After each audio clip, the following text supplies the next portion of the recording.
নমস্কাৰ, আজি মই তোমালোকক 9ৰ বিভাজ্যতাৰ নিয়ম বুজাই দিম। চোৱা, সংখ্যা এটাত থকা অংককেইটাৰ যোগফলক 9ৰে বিভাজ্য হ'লে সংখ্যাটো 9ৰে বিভাজ্য হ'ব। চাবা, এটা মই উদাহৰণেৰে বুজাই দিছোঁ। 1, 8, 9 এই সংখ্যাটোক 9ৰে বিভাজ্য হয়নে নহয় চোৱা। অংককেইটা নিয়মটো মতে চোৱা, অংককেইটা যোগ কৰা। 1 + 8 + 9 কিমান হ'ব?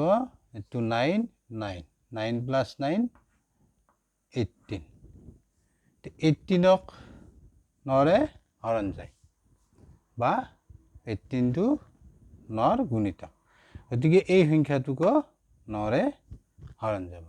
অলপ আৰু এটা বুজাই দিছোঁ চোৱা। 1, 4, 8, 5 এই সংখ্যাটো চোৱা, অংককেইটা যোগ কৰা। 1 + 4 + 8 + 5 এইটো 5 + 5 10 + 8 18। চোৱা, এই সংখ্যাটো গঠন কৰা অংককেইটাৰ যোগফল 18 পালোঁ। এতিয়া 18ক 9ৰে হৰণ যাব, গতিকে এই সংখ্যাটোকো 9ৰে হৰণ যাব বা বিভাজ্য হ'ব।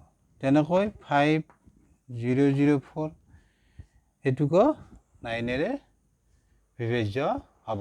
কিয়? অংককেইটা যোগ কৰিলে আমি কিমান পাম? এইটো 5 + 4 9 9ক 9ৰে হৰণ যায়, গতিকে এই সংখ্যাটোকো 9ৰে হৰণ যাব।